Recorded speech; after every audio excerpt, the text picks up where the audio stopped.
Here we are, ladies and gentlemen. We're here today with one credit expert. We're going to talk to Paul Oster of Better Qualified. Paul is the CEO of Better Qualified, a limited liability company that specializes in business and consumer credit services.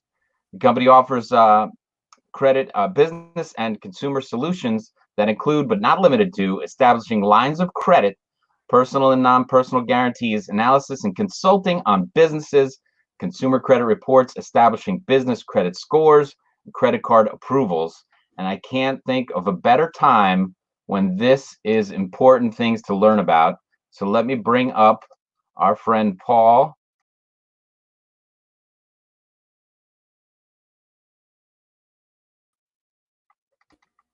There he is. Let's see if I can bring you up. There you are. Paul, how are we doing today? Relatively speaking, pretty good. Pretty good for being locked up and inside? Yeah, exactly. Now, this is amazing. Everybody's at home these days and nobody's wearing an ankle bracelet. You might as well be. I actually, transplanted myself. I'm up in the northwestern part of the Catskills in New York, Oh, riding awesome. this thing out in a big old farmhouse. So that's what you see behind me is the heat. That is beautiful. That's great. Yeah, I have a place by Hunter Mountain too, and I'm dying to get up there. But they just got some snow, and the kids are all staying a little bit close. But I'm dying to get up in that way so that I can go outside and not worry about things. Right? It's Yeah, a we lot got of about fresh five air up inches there. of snow the past couple of days. Yeah. Wow. That's incredible. So, all right. So let's dive right in. I'm going to add um, some slides here that you provided for us, which is great. And the first one, obviously, you guys are the credit experts. You were recently on CBS, is that right, or Fox? Yeah, I actually did an interview from here with CS, just talking about how this pandemic is going to affect both the business and consumer credit scores for everybody in the country. Yeah. So your first thing there is credit is the cornerstone for your real estate in your life. So that's a softball right there if I ever threw one out. Well, listen, I certainly don't have to explain how credit impacts the real estate professionals. Right. It's probably, again, my opinion and my honest opinion, it's the most important part of the deal. It's either going to get you to the next step or it's going to disqualify somebody right away. So it should start with pulling a credit report. It should start with pulling an accredited credit report. You can't use something from Credit Karma or Credit Sesame. There's so many hokey credit reports out there. And unfortunately, we rely on the FICO score. 95% Right. of all underwriting is done using the FICO score. So if you're not looking at a FICO score, if you're looking at a credit report from some consumer site, it's not worth the paper or the screen that it's printed on. And, Right. you just pulled up the big three. Unfortunately, I say these are the companies that we have to deal with, right? By Right. default, these are nothing more than ginormous data companies, data aggregators. They're not government agencies. These are for-profit, privately held and publicly traded companies that, quite frankly, do a terrible job at what they're supposed to do. And this has really been being brought forth by the CFPB. Recently, they've looked at the credit bureaus and the credit reporting industry, and they're amazed at the amount of errors that we've allowed to happen over the years. So these big three are not inviting you onto their live broadcast? Well, I would welcome the opportunity. I've been down to Washington, D.C. a couple times with a group called NACSO, the National Association of Credit Services Organizations. And I've spoken at a couple of government affairs conferences. And the problem really starts from the top down. The legislators really don't understand how Right. the credit reporting industry impacts the individual. And you can see this evidenced by, they just passed this $2 trillion stimulus bill, which is awesome, right? It's going to help a lot of people. It's going to help a lot of large and small businesses. But the reality is, nobody's looking at the impact that it's going to have on someone's credit moving forward. Right. You had Bank of America come out with a very, good statement saying, hey, we're going to defer your payments for 90 days. We're not going to report late payments to the credit bureaus. Equifax came out yesterday, imploring with the legislators that the credit reporting industry has to do something. There has to be a moratorium on delinquencies and late payments and collections, because if that stuff gets reported right now, 30-day late payment, a 60-day, a 90-day late payment, that's the pain that could last for years, because you could drop someone's score 100 points like that. Right. So it sounds like we take everybody's credit score from January 1st and we start again on July 1st. Something like that should certainly be in effect, and it has to be a part of this whole other stimulus package, or all we're doing is really putting a Band-Aid over the injury. It's a very short-term solution. And credit, as we know, can last for years. Right. So we have to do something now. Well, even in these next couple months, I know we all know we'd love for the economy to come snapping right back, but there's going to be people who lost their jobs, and credit gets wonky when that happens, and people are going to be affected. So not that they're not going to find a job in the next 3 months or whatever it is, whatever they have to do to get back on the right track. You definitely don't want to put a big black mark on their credit report just because of something that was totally out of their control. Absolutely. And which happened to basically 100% of the people in this country are affected. So when you just reset that benchmark, then that seems fair. And then moving forward, of course, you don't want people to milk it, but you definitely have to acknowledge what's going on. Absolutely. And unfortunately, this pandemic has also, shed the light on the fact that both businesses and consumers have no runway capacity when we're in a crash landing, right? We're in a tailspin right now. And in a crash landing, you need a longer runway. You need that 6-month reserve for the consumer. You need a 6 to 12-month reserve for a business. And look, most small businesses, they all make the same mistakes. They've done nothing to establish their business credit. And Tim, as well as anybody, now is not the time to ask for the umbrella. The storm is here. No one's going to give you that umbrella except for the government. So again, fortunately, this type of bailout, even for the small businesses and the consumer, is an awesome thing. But we shouldn't have to rely on the government to bail us out. We should have had those reserves built up to weather the storm and to get out of this. And look, I know times are tough. I'm a realist. I don't think anybody can live debt free. I'm not a Dave Ramsey guy or anything like that. But we need to do a better job at holding ourselves accountable, not living above our means, outside of our incomes. And again, that's true for both businesses and consumers. Look, we've been being told we're in a great economy. The environment's great. Businesses are making money, and yet nobody had any cash. No one's liquid. And again, this pandemic is going to create a completely different landscape moving forward. Yeah. So, a couple things from what you just said there. The crash landing. How close are we to Sully Sullenberg piloting this ship? Yeah. Well, I think we're close. I think, unfortunately, what has to happen in the major metropolitan areas and maybe, across the country, this virus would go away in 14 days if everybody had zero contact with somebody else. A virus can only live because it gets transferred from one host to the next. So if we ended that today, 14 days from now, man, we could be back on track. The government is the president has kind of earmarked. He threw a date out there, Easter. Sunday, which is great. I think it's a little aggressive unless there's even some more strict restrictions that are put in place, some shelter in place, Right. situations in the major metropolitan areas.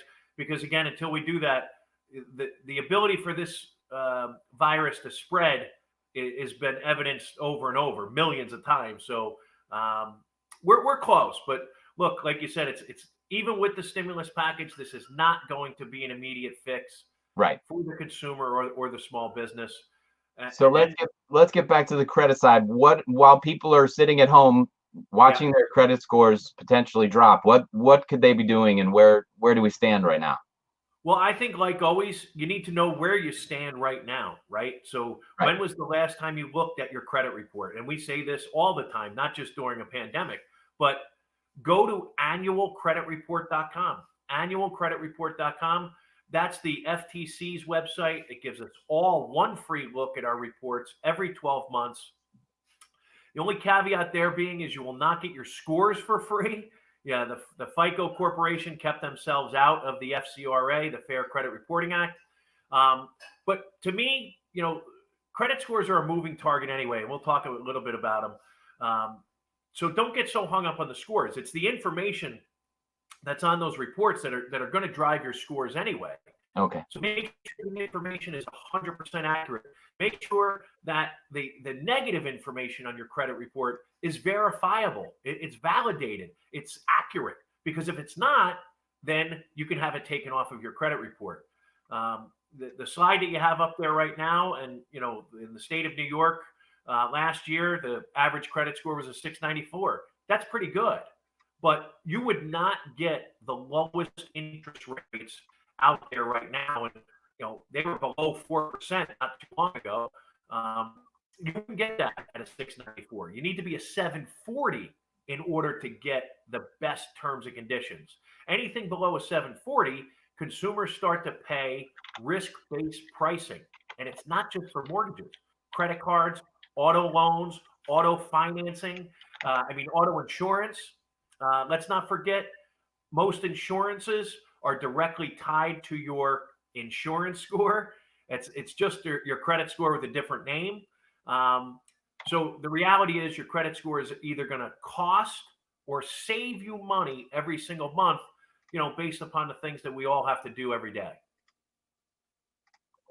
All right. I just was while we were doing that, I was grabbing was it annual credit report?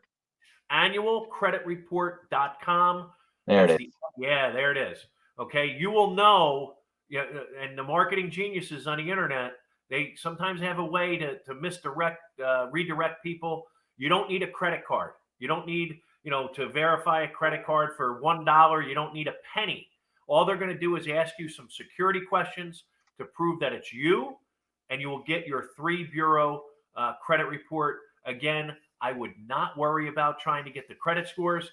Unfortunately, this is also where the credit bureaus have used annualcreditreport.com as a money-making arm. They try and trick people into signing up for 7-day free trials and for services that they just don't need. So here's a great thing. If you get a copy of that credit report, my team would be willing to go over the report and give you an in-depth credit analysis. We look for red flags of identity theft. We look for items that can get removed from your credit report, and we could give you a potential score jump, which sometimes, believe it or not, and Tim, we've been friends and colleagues for years now. We've been doing this for 15 years. We got a testimonial yesterday, unbeknownst to us. The client scores went up 300 points, and that's the largest score jump we've ever had. So this is like a diet commercial. Those results are not typical for sure, but it does go to show that, you don't have to live with bad credit. It doesn't take 7 years. A lot of people think, that they're kind of stuck for 7 years with the information that's on that report. And it's just not true. So when you look at the credit scores themselves, nobody knows the exact formula. All we do know is kind of the 5 factors that go into credit reporting. And obviously payment history is number one. If you pay your bills on time, you're going to have a higher credit score. What most people don't realize, what we spoke about before, is if you get a 30-day late payment on your credit report today, depending upon your age, the average length of your credit history, how many other open active accounts you have, you could easily lose somewhere between 25 to 100 points off your credit score. That's a 1 times 30-day late. So if you go 60 days late, 90 days late, it keeps getting worse. Most accounts will go into collections if you have failed to make a payment after 120 days. And those are what we call big ticket items for sure. The second factor, amounts owed. This is a very, widely misunderstood scoring factor. It's called your utilization ratio. FICO does not know anything about our incomes. What they do know is how much credit we have available and how much credit we're using.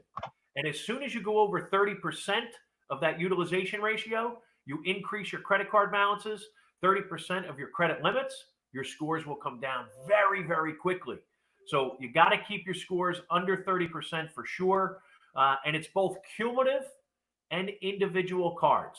So if you have 2 or 3 credit cards, let's say the total credit limits is $1,000 for all 3 cards together, you would never want the balances on all 3 of those cards to add up to over $300. It's also individual. Let's say one of those cards, has a credit limit of $500. You would never want to go over 30%, 50%. Maxing out a credit card by $1. You go over the credit limit of one of your credit cards by $1, you could easily lose 50, 60, maybe even 100 points just by maxing out the credit card. Yeah. And then length of credit history. This is, again, people don't understand that they close credit cards because they ask for lower interest rates or they ask for better terms and conditions. They don't get it. And unfortunately, our hands have been forced here. As soon as you close the card, you lose the credit history associated with that account. So closing a credit card is usually the worst thing that any individual can do to their credit besides getting late payments and collections and stuff like that.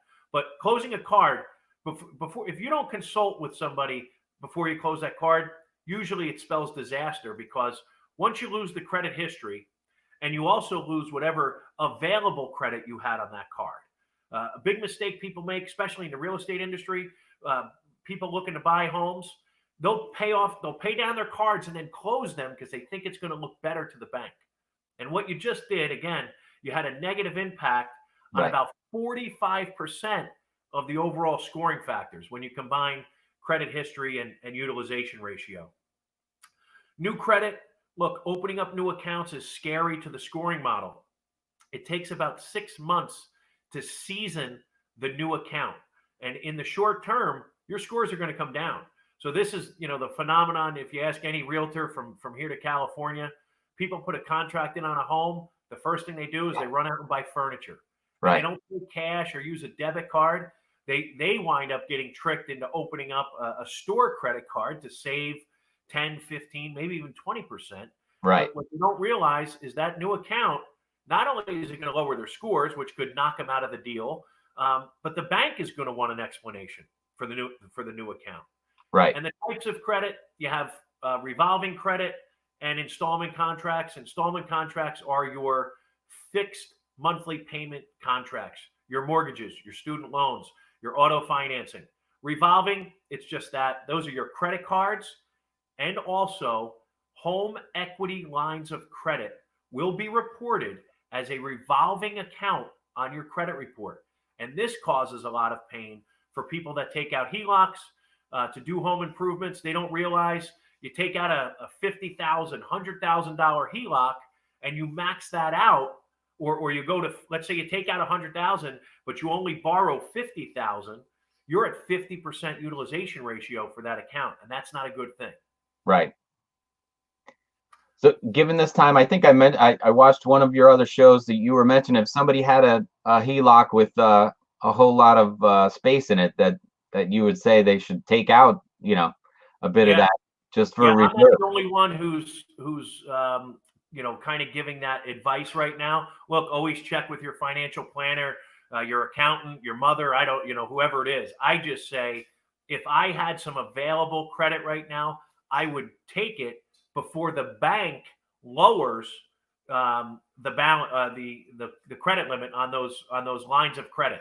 It happened during the housing crisis. It's going to happen again with individual credit cards and line of credit. If you have that credit, and I say this with a grain of salt, take it out and put it in a money market fund, some interest-bearing account, maybe somewhere where you can't touch it for 6, 12, 24 months, a 2-year CD, whatever it is. But you have it there. It's yours now.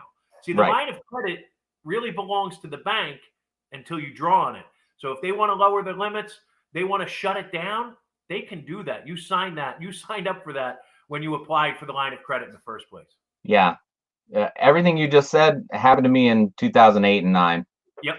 And, running real estate, and when real estate dried up, I had $100,000 in credit cards and a HELOC, loan and all that kind of stuff. And I'm going from zero balance to zero balance, and, playing that game, it got to be a mess. It got to be a mess. And right now I have one small credit card, which I kept pretty lean, but, you learn from those things, and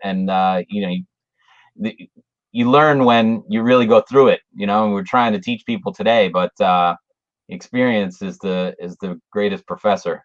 Yeah, that's absolutely true. We just try and lessen that experience, so people don't get hurt so badly. What we're looking at here is just, it's a good explanation for people to understand how credit history plays into the credit scores. It's impossible for a Gen Z, a Gen Y, a Gen X to be a 740 and 800 credit score, because they just don't have the credit history.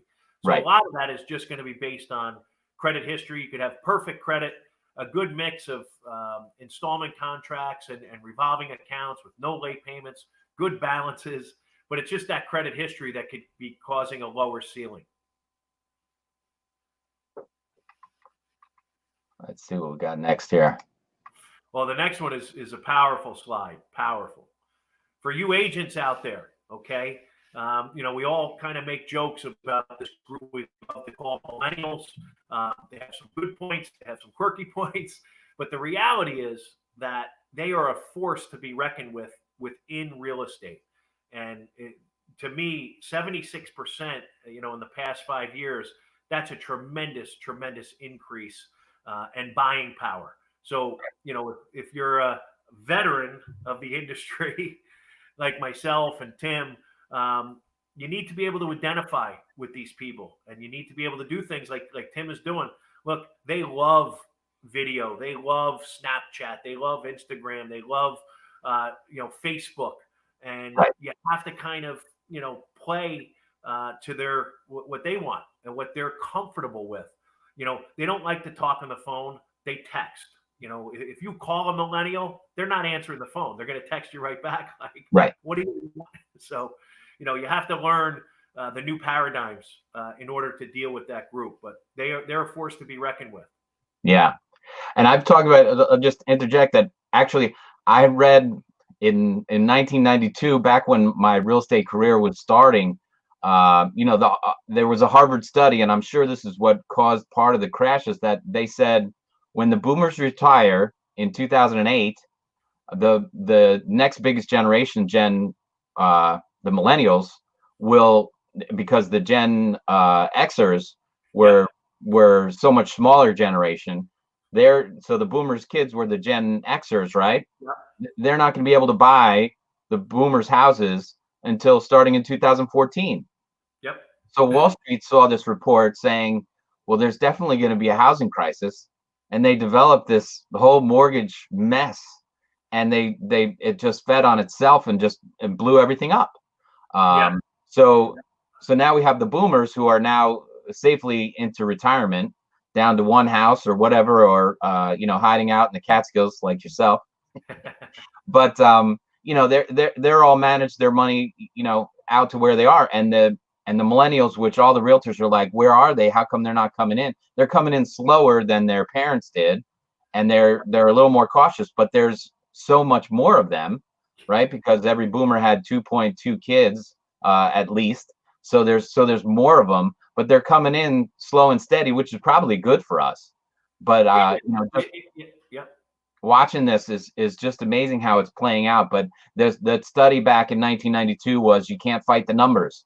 And when the boomers were going to start leaving the market in '08, we were going to be in trouble. And we won't have a generation that's going to come back to save the real estate industry until 12, 14, which is basically just how it played out. But they're coming in slow and steady, so it's taking a little longer. But now you have this from left field, or wherever you want to call it, this Corona thing, which is going to slap it down for a second. But that's still not going to stop the millennials from who are what the peak of the millennials are probably 33 years old right now. Yeah. So I think you're spot on. Yep. That's just about the life-changing spot, even though they've been coming in slow and steady, but where they're going to get married, have kids, or do whatever, try and settle down and make their own life. Because us Xers and older have been complaining they're still living in their parents' basement. But at an average age of 33, they're starting to move on and start their own life. So I think it's going to be strong and steady, except for random acts of craziness like we're having right now. Yep. The curve is there. It's going to continue to be upward, slow and steady for sure. But like you said, that's probably a better thing for the overall market. And just I'll go over this quickly, but this is something that happened back in 2018. It was called NCAP, the National Consumer Assistance Plan. Most professionals never even heard about it. And most consumers definitely didn't hear about it. But it was an awesome situation where the bureaus have now agreed to not report civil judgments and tax liens on consumers' credit reports. Civil judgments and tax liens do not belong on the consumer credit report as of July of 2018. We see it every day that they're still on there. Unfortunately, the bureaus quite often say one thing and do another. So just like negative information, most of the information is supposed to fall off after 7 years. You and I both know, you look at credit reports, there's stuff on there from 10, 15 years ago. But It's one of the easiest things for consumers to have deleted from their credit reports. The average consumer sees a jump of about 40 points if you remove a tax lien or a judgment. Now, let me be clear. It doesn't mean that you're not obligated to pay the tax lien or the judgment. It just means that it doesn't belong in your report. So it could be a situation where those 40 points help get you to the closing table. And it's a situation where it would have to be settled at the closing. So it's a great thing for consumers. It was a really awesome situation, and it was called NCAP, National Consumer Assistance Plan. What you're looking at here, I always put this up, and I just like to touch base because people always ask me, hey, Paul, what is going to happen if you do this? And sometimes I have to throw my hands up. Look, I'm a certified FICO Pro. And all I can tell you what that means is I'm more confused now than before I got certified. The FICO scoring model doesn't always work the way that it should.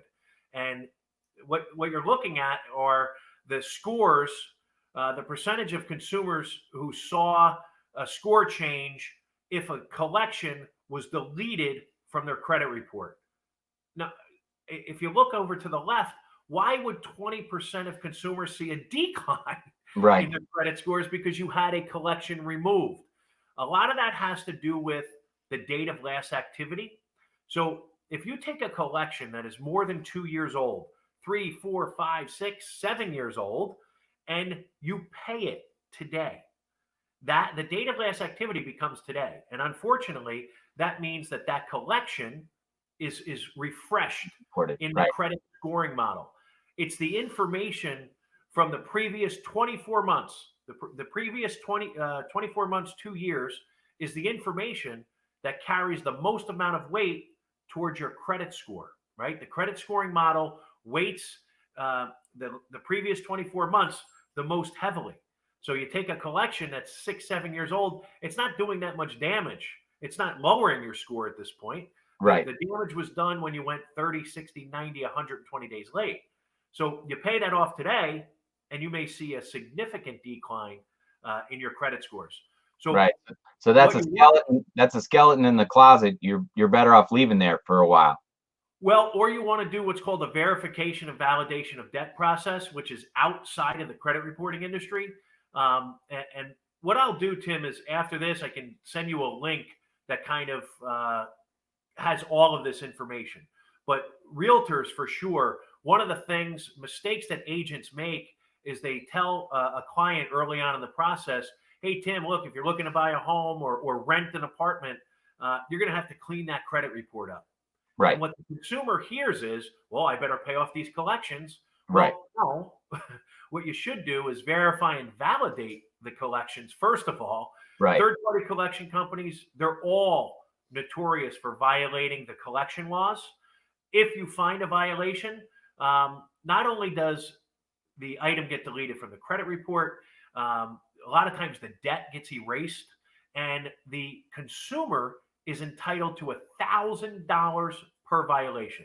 So I like to say to everybody, if you have a collection letter, Right. that collection letter might be worth $1,000 because a Wow. lot of times the violations are right on the collection letters.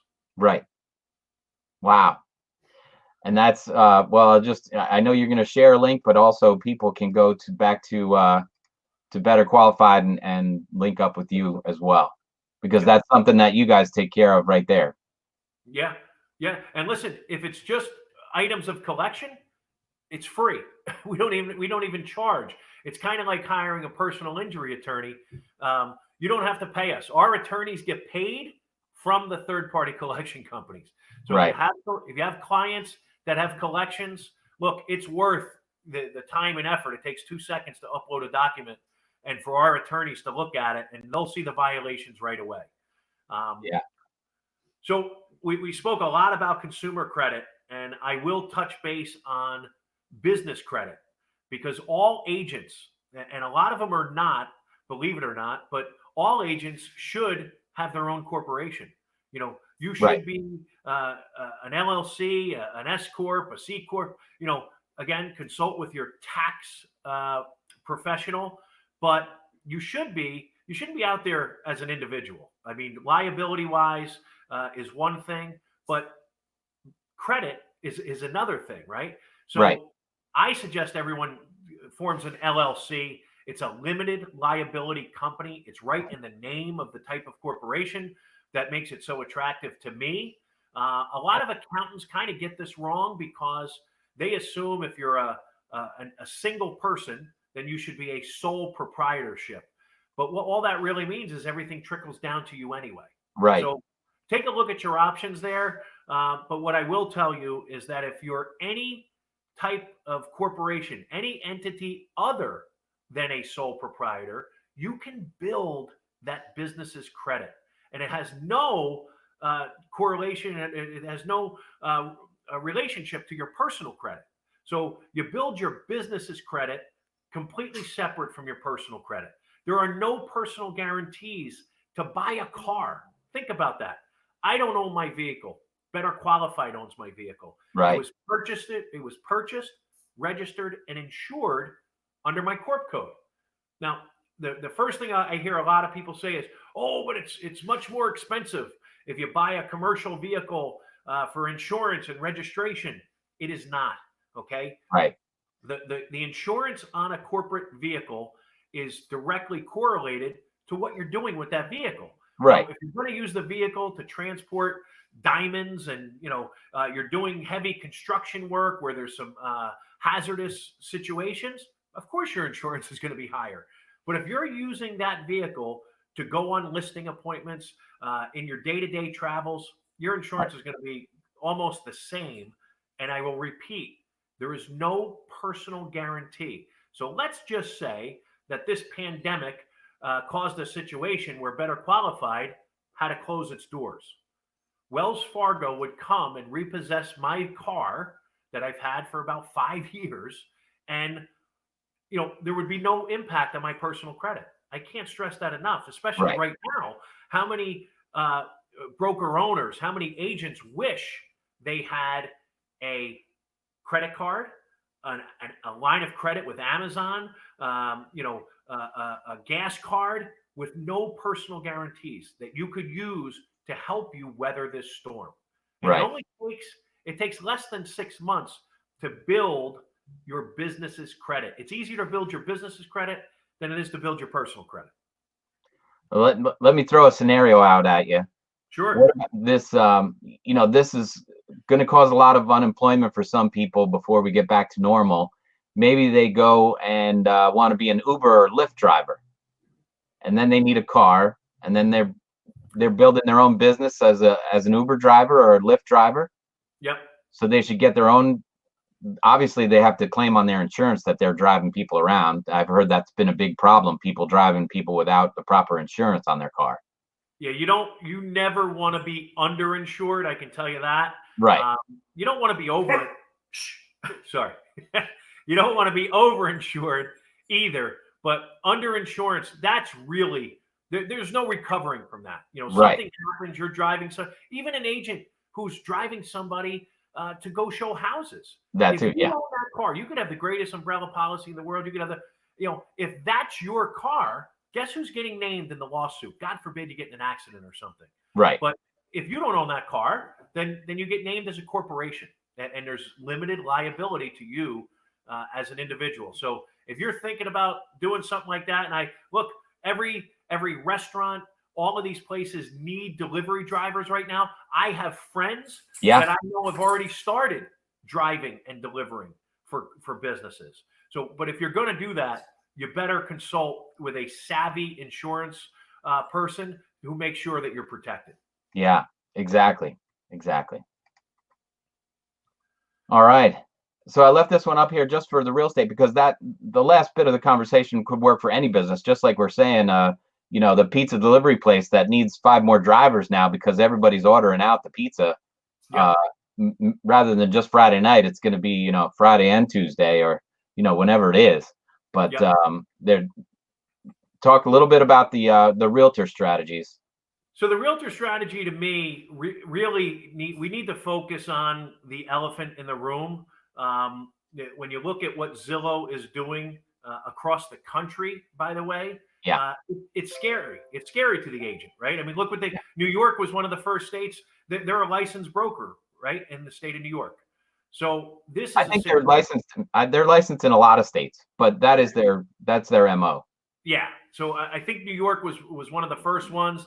They've been doing some testing, some beta testing on the cash offers, and that's just a way to increase their what do I want to say? Inventory. It's just a way for them to increase their inventory. They don't really care. Most homeowners don't accept the cash offer. They're so low, it's ridiculous anyway. But they don't care about that. What they're doing is building their inventory. And so what I say to agents now is, look, you're never going to compete with Zillow on a national level, right? You can't. They have billions of dollars to spend in marketing. But what you can do is make sure that you're the go-to agent in your local market. I do all these, CE trainings and certifications. And I always ask the realtors in the room, how many of you are the go-to agent for the local school district? And nobody raises their hand. And the reason is they just never done it. And look, I'm not saying that you're going to retire off the deals that you get out of the local school district. But all I'm saying is take an hour of your day, go to the Board of Education and apply to become a preferred vendor of the school district. And as long as you haven't killed anybody in the past 6 months, you'll get approved. And what that means is they actually have vendor days in the schools, and some school districts are pretty big. You're talking about hundreds, if not thousands of staff members that you have the ability to connect with now. So go do it. Become the go-to agent within the school district. You can stuff the mailboxes. You can attend vendor days. You can go sit in the lunchroom, sit in the hallways. They will allow you to do that. And if you transfer that same thought process to corporations, unions that are in your local market, it can't be the realtor that walks in and says, hey, if you're buying or selling in 2020, I'm your guy or I'm your gal. What they want to hear is that you have a value proposition for all of their members, Right. whether they're renting, they're buying. They just want to know where they stand with their credit. They, member-based organizations and associations, again, unions, um, uh, federal credit unions, those are member-based organizations. They care about their members. So you have to bring a value-added proposition into the local market to do that. But there's no reason why you don't go to the director of HR for the corporations that are in your local market. And look, you have to be prepared. You have to actually have a value-added proposition. Yeah. But as a licensed realtor who is a professional with some designations, you are prepared to offer them some value-added propositions. So just if you go to the next slide, this is where the rubber meets the road. I hate that saying, but it rolls off my tongue so easily. Most agents spend time and money on marketing, right?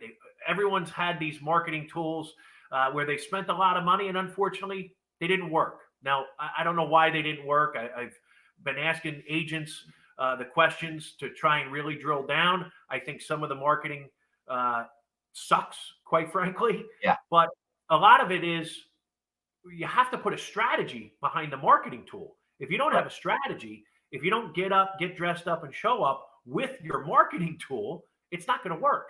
It's like the treadmill. You can't just buy the treadmill, to hang clothes on it. You got to use it, and you have to use it correctly. And it's the same thing with marketing tools and strategy. And I think a lot of agents get lost with the strategy part of it.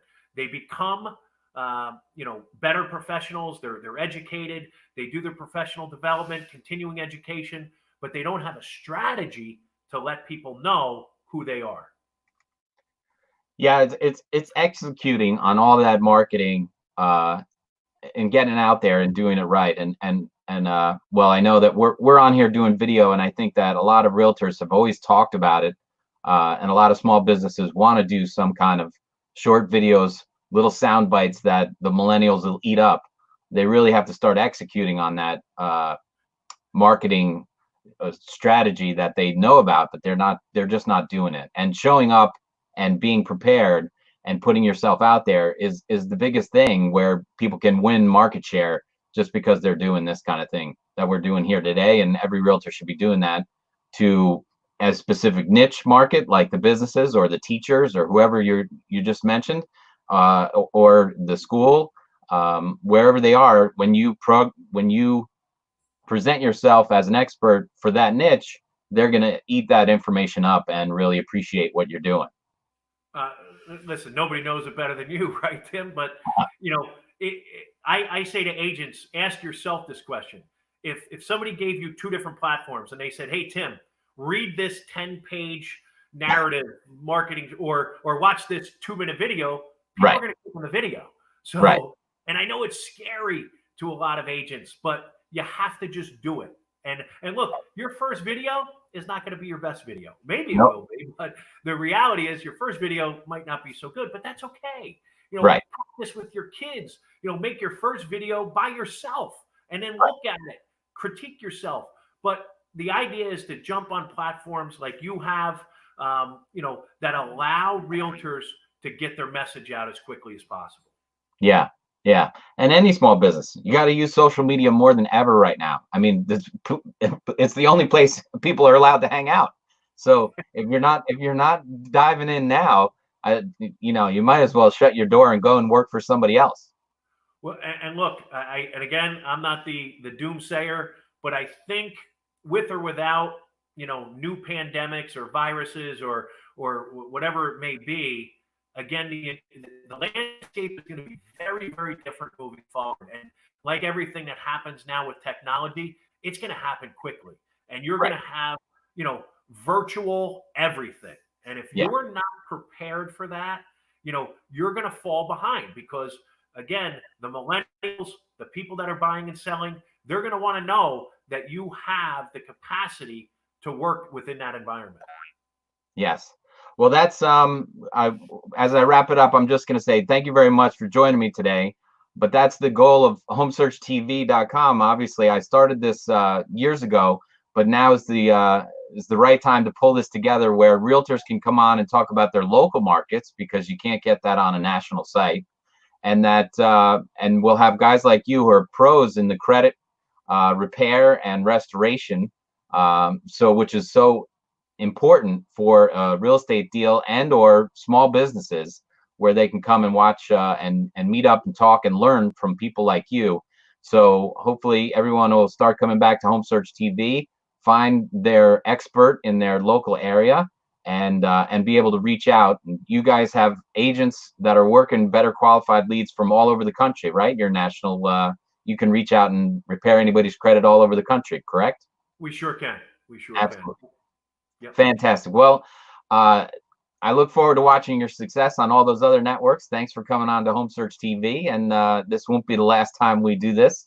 So next time we'll have some more people on. We'll get some questions going, and maybe we can address some personal situations.